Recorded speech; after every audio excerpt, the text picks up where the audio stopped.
Bonsoir et bienvenue sur Late Night Stories. Je suis Chap, auteure et lectrice des récits que vous découvrirez au fil des semaines.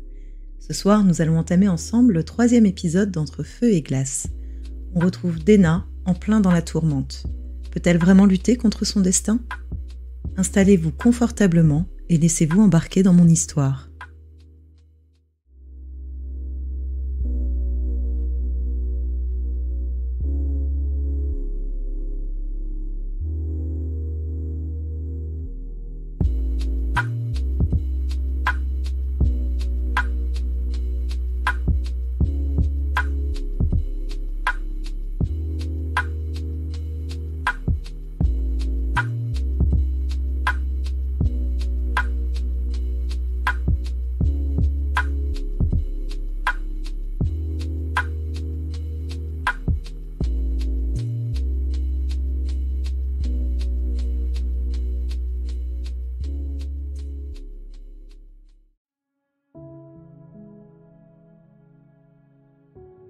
Les jours qui suivirent étaient mornes.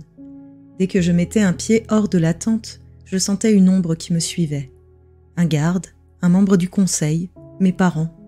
Ils s'étaient tous passé le mot et je n'avais plus une minute de solitude.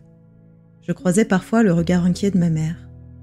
Un regard qui me laissait présager que quelque chose me concernant la préoccupait. Peut-être étaient-ce les cauchemars qui ponctuaient mes nuits depuis la visite de la grotte, ou bien craignait-elle une nouvelle escapade loin du village. Toujours était-il que la laisse qui pendait à mon cou depuis mes tout premiers pas s'était resserrée de façon bien trop inconfortable. J'avais beau guetter la moindre faille, dès que je pensais pouvoir filer, une silhouette bien trop familière apparaissait au détour d'une tente ou d'un étal. Mes amis étaient hélas soumis à une surveillance tout aussi étroite, et j'en étais en partie responsable. Je n'avais pas eu l'occasion de passer du temps seul avec eux depuis bien trop longtemps. S'ils n'avaient pas été amis avec la fille de la grande prêtresse, jamais il n'aurait été soumis à de telles contraintes. À cette pensée, mon estomac se tordit.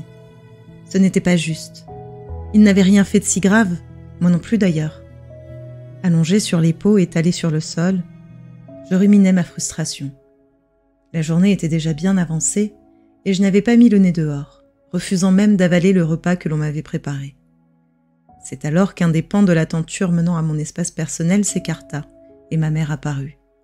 Bornée, je roulais sur le côté afin de lui tourner le dos. Puisque les cris et les plaintes n'avaient pas fonctionné, il était temps de changer de stratégie. Un silence tendu s'étira, si longuement que je crus que ma mère était repartie. Mais le froissement du tissu de sa robe trahit sa présence. Je la sentis s'approcher et s'installer sur l'un des coussins posés au sol. Face à mon mutisme, elle finit par pousser un soupir las. « Tu sais, ça ne me fait pas plus plaisir qu'à toi cette situation, Dena. » Seul mon silence lui répondit. L'agacement dans sa voix était perceptible quand elle reprit la parole. « Combien de temps comptes-tu m'ignorer au juste ? Penses-tu que cela soit digne de toi ? Si tu ne cherchais pas à te mettre en danger à la moindre occasion et que tu restais sagement au village, nous n'en serions pas là. » Ces mots me firent bouillir, à tel point que ma décision de ne pas prononcer la moindre parole fut bien vite oubliée et j'explosai. Ne pas quitter le village, faire honneur à ton rang, rester sage. Si tu savais à quel point j'en ai marre de ces règles stupides. À t'entendre, je ne suis ni ta fille, ni un membre de ce village. Je suis purement et simplement une prisonnière. Et pourquoi, hein ? Si seulement tu me disais la vérité. Peut-être que je pourrais l'accepter, mais non, tu ne me dis rien, ou tu détournes la vérité. J'en ai tellement marre. Brusquement, je sentis une poussée de chaleur monter en moi, comme une tempête de flammes destructrices. La virulence de cette émotion me prit de court, mais j'étais bien trop en colère pour essayer de la tempérer. Et mes amis, hein ? Que je sois de ton gentil toutou passe encore. Mais Octas et les autres, leur seul tort c'est d'être amis avec moi. Ils ne méritent pas d'être traités comme ça. Dena, je ne voulais plus l'entendre. Si seulement elle pouvait se taire. La colère faisait battre mes tempes comme un tambour. Non, j'en ai marre de tes excuses. Si c'est pour encore me parler de ma sécurité ou me mentir, je préfère que tu ne me dises rien de plus. J'observais la femme qui se trouvait en face de moi. Cette femme que j'appelais mère, cette femme qui me faisait tant souffrir alors qu'elle m'avait donné la vie.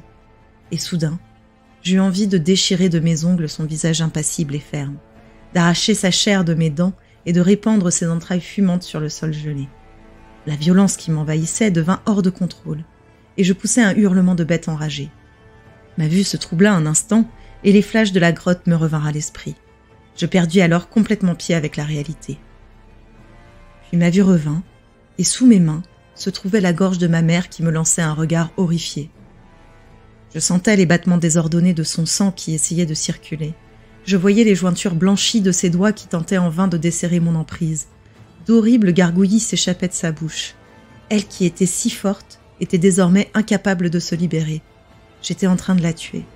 J'en étais consciente. Je voulais que ça s'arrête et pourtant mon corps refusait de m'obéir. L'horrible voix que j'avais entendue à 2 reprises m'encourageait à aller au bout de mon geste.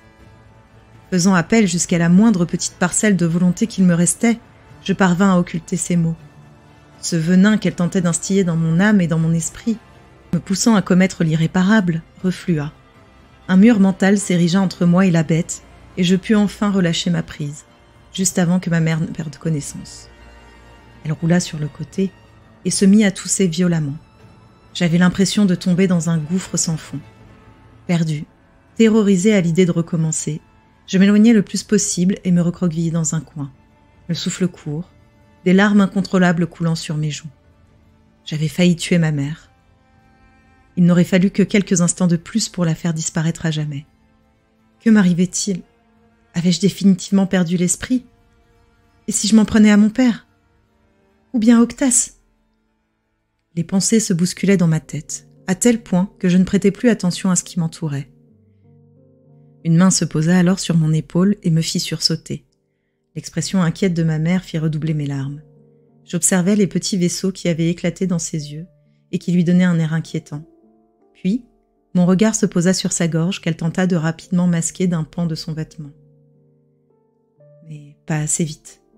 Je vis les hématomes qui commençaient à fleurir sur sa peau pâle et délicate. Des hématomes en forme de doigts. Mes doigts. L'image de mes mains qui enserraient son cou me revint comme une gifle, et mon estomac se souleva. Je rendis violemment le peu qu'il contenait sur le sol de la tente. La paume tendre et chaude de ma mère me frottait le dos, pour m'aider à me libérer de mon malaise. Mais ce ne fit qu'empirer la culpabilité qui m'étouffait. Vivement, je me jetai dans ses bras, et mon cœur se brisa quand je sentis son léger mouvement de recul, qu'elle essaya bien vite de masquer. « Je suis désolée, je suis tellement désolée, je ne sais pas ce qui m'a pris, je pouvais pas m'arrêter. Je suis tellement désolée, maman. »« Allons, ça va aller, ma fille, ça va aller, » dit-elle d'une voix éraillée. « Et ta gorge ?»« Rien qu'un peu de temps et de repos ne pourra guérir. Calme-toi. » Elle resserra son étreinte autour de moi et me berça légèrement, chantonnant des comptines de mon enfance afin d'apaiser la panique qui m'habitait. Nous restèrent longtemps ainsi, serrés si fort l'une contre l'autre que nos silhouettes ne faisaient quasiment plus qu'une. Je ne sais pas à quel moment je me suis endormie, mais l'épuisement, lié à toutes ces émotions, avait dû m'emporter dans le sommeil, car je me réveillais sur ma couche et tout était silencieux. Ma mère n'était plus auprès de moi, ce qui m'inquiéta un instant. Puis, des murmures venant de l'espace principal de la tente me rassurèrent, car j'ai reconnu sa voix. La colère que j'y perçus me surprit toutefois, et quand d'autres voix se mêlèrent à la sienne, je compris qu'elle n'était pas seule avec mon père. Silencieusement, je m'approchai de la tenture qui me séparait d'eux. Le ton impérieux d'un des anciens s'éleva au-delà des chuchotements agités. « Sendraka, ce qu'il vient de se passer est le signe qu'il est temps. Cela devient trop dangereux. Silence, elle pourrait t'entendre. Son anniversaire est dans quelques jours. Laissons-la encore profiter un peu de son innocence. » « Son innocence? Tu as failli mourir. Tu es notre grande prêtresse. Nous ne pouvons pas nous permettre que ton entêtement puisse te porter préjudice. Le clan a besoin de toi. » « Et Dentrata aussi, » cracha mon père. « Elle n'est pas responsable de ce qui s'est passé. Le seul à blâmer, c'est Draka. Draka a fait ce qu'il avait à faire pour nous sauver tous. Sans lui, nous serions en train de nous éteindre. C'était un sacrifice nécessaire. » « Ce sacrifice, comme tu l'appelles, c'est ma fille, » explosa ma mère, oubliant toute prudence. « Pas la tienne ou celle de n'importe qui d'autre, la mienne. »« Je le sais, grande prêtresse. Le destin a été cruel envers ta lignée, et j'en suis navrée. Mais sois raisonnable. Que se passera-t-il si un nouvel incident se produit, et que cette fois quelqu'un d'autre, ou pire, l'ensemble du village en pâtit? Mais Il a raison, maman. » Sortant de ma cachette, les yeux gonflés par les larmes, je me redressai de toute ma taille et fixa tour à tour chacune des personnes présentes dans la pièce. Comme je le soupçonnais, l'ensemble du conseil était présent, assis autour du feu, faisant front uni face à mes parents. Je serrai le poing, et avant que l'un d'eux ne puisse m'interrompre, je repris la parole. Je ne sais pas ce qui s'est passé exactement tout à l'heure, mais ce que je sais, c'est que j'ai failli te tuer, aussi facilement que si j'avais voulu déchirer une poupée de chiffon. Toi qui es si forte, tu étais impuissante. Tu luttais de toutes tes forces et je n'ai pas bougé d'un millimètre. Déna. Non, maman, arrête. C'est la vérité. Si je n'avais pas eu une fraction de lucidité, tu ne serais plus parmi nous. Qu'aurions-nous fait alors? Comment aurais-je pu vivre avec ça? Je déglutis avec difficulté, puis balayai du regard l'assistance. Dans les yeux des membres du conseil, j'y voyais de la peur, de la résignation, mais aussi une détermination farouche, celle de protéger le clan. Dans ceux de mes parents, j'y voyais de l'inquiétude et une douleur immense. Je ne sais pas ce que vous me cachez. Quelque chose ne va pas chez moi. C'est presque comme si je n'étais pas toute seule dans ma tête, comme si quelqu'un d'autre avait pris le contrôle quand je t'ai attaquée. Je refuse de faire courir ce risque à qui que ce soit d'autre. Du haut de mes presque 12 ans, jamais je ne m'étais sentie aussi sûre de moi. Bien sûr, j'avais peur, mais rien ne pouvait me faire reculer. Mon père se leva lentement et me prit dans ses bras avant de murmurer à mon oreille. « Je suis tellement désolée, ma fille. J'aurais voulu te protéger du mal de ce monde. Mais nous sommes impuissants. » Je le serrai à mon tour dans mes bras. Je n'étais pas en colère contre lui, ni contre personne d'autre. Je souhaitais simplement comprendre. Jamais mes parents ou mon clan ne me feraient du mal volontairement. Je levai mes yeux étranges vers lui. « Et si vous me disiez la vérité maintenant ?» Le récit de la promesse de Draka fut étonnamment bref. Si bref que c'en était risible vu la gravité de l'acte qu'il avait commis. C'était drôle de constater comme 2 ou 3 phrases pouvaient faire basculer le destin d'une personne, que ce soit en bien ou en mal. Pas de chance pour moi, le souhait qu'avait fait mon aïeul des générations auparavant penchait plutôt pour la deuxième option. J'étais maudite, un sacrifice nécessaire, comme l'avait dit l'un des anciens. Personne exactement ne savait ce qu'il m'arriverait lorsque le moment fatidique se présenterait. Ils avaient décidé de m'enfermer dans la grotte du rituel, en me scellant dans une prison de glace, de façon à me préserver dans un sommeil magique. Seule la lignée des grands prêtres, à l'exception de moi, aurait le pouvoir nécessaire de me libérer.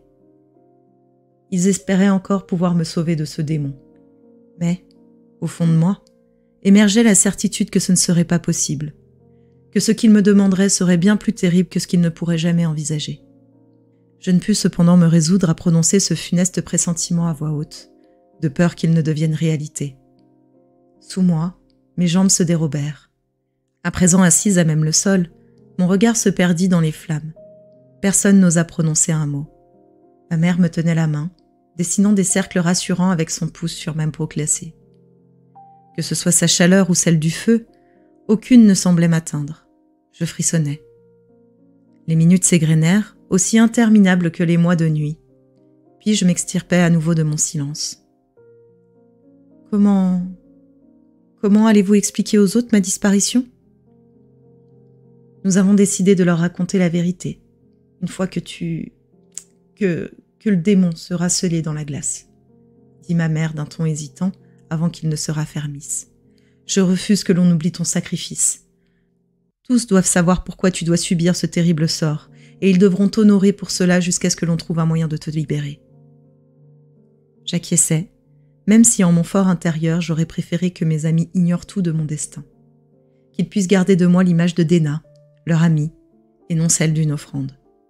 Cependant, la résolution dans le regard de ma mère m'indiquait que c'était un combat dans lequel je ne souhaitais pas me lancer. Alors je me résignai. Un soupir m'échappa. J'aimerais dire au revoir à mes amis. Est-ce que je peux? L'un des anciens s'approcha à son tour et posa une main sur mon épaule, le regard rempli de compassion. Je suis désolée, mais ce ne sera pas possible. Nous ne pouvons pas prendre le risque qu'ils essayent d'interférer avec la cérémonie. Si ça se passe mal, tu pourrais les blesser. Mon cœur déjà en miettes se transforma en cendres. Il n'en restait plus rien. Cependant, les arguments de l'ancien faisaient sens. Je ne pouvais pas leur permettre de prendre ce risque. D'un signe de tête, je lui indiquai que je comprenais, puis m'excusa, prétendant que la fatigue me gagnait. À peine avais-je regagné ma couche que les murmures reprirent. Mes rêves d'exploration et d'aventure me semblaient si loin désormais. Je n'avais même pas vécu que j'étais déjà condamnée à mourir. C'était tellement injuste. De nouveau, mes yeux s'emplirent de larmes, mais cette fois je refusais de les laisser couler. Je pensais à mes amis, Cinda et ses jolies fossettes que creusait son sourire, Cessna et Salgrand et leurs interminables chamailleries, Corgan et sa besace débordante d'herbe laissant dans son sillage ce parfum si caractéristique. Et Octas, toujours à mes côtés, envers et contre tout. Son visage flotta un instant dans mon esprit. Peut-être que si j'avais été un jour amenée à devenir grande prêtresse, il serait réellement devenu mon garde. Peut-être même qu'il serait celui avec qui j'aurais fini par m'unir pour perpétuer la lignée de ma famille. Mais désormais, tous ces rêves d'avenir me semblèrent bien dérisoires, inaccessibles. Ma vie s'arrêterait dans quelques jours. Tel était mon destin. Roulé en boule, je luttais pour trouver le sommeil. Si seulement je n'avais pas aussi peur de faire des cauchemars, m'endormir aurait pu m'apporter un répit appréciable. Alors que les murmures s'étaient éteints depuis bien longtemps et que la nuit déjà devait être bien avancée, je me relevai avec lassitude et me dirigea à l'opposé de la grande tente, là où se trouvait l'espace dédié à mes parents. Après une hésitation, je repoussai la tenture qui fit un léger bruit de frottement. La voix de mon père résonna alors. « Déna, tout va bien ? Je n'arrive pas à dormir, je ne voulais pas te réveiller, désolée. » Je vis sa silhouette remuer dans la pénombre alors qu'il s'asseyait. « Est-ce que je peux... » m'interrompis-je gênée par la demande qui me brûlait les lèvres. « Évidemment, viens. » Je n'avais pas dormi avec mes parents depuis des années. J'étais bien trop grande pour cela, ma fierté m'en empêchait. Mais à ce moment précis, cela n'avait plus aucune importance. Bientôt, très bientôt, je ne pourrais plus voir le visage usé par le grand air de mon père, ni sentir la chaleur de ma mère. Alors qu'importe la fierté.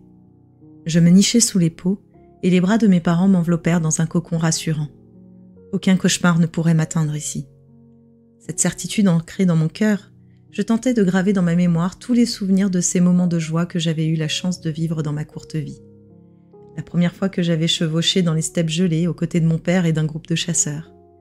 La première cérémonie du dragon d'argent aux côtés de ma mère. Celle où j'avais eu le droit d'ouvrir le coffret contenant l'emblème de notre clan. La première aventure en cachette aux côtés d'Octas. Ce souvenir m'arracha même un sourire. On avait tellement mangé de baies sauvages ce jour-là qu'on en avait été malade toute la nuit.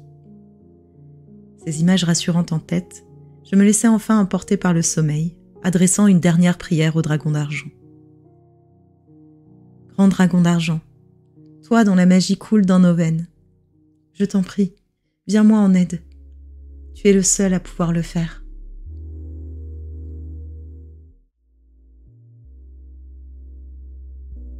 Et voilà, c'est terminé pour ce soir.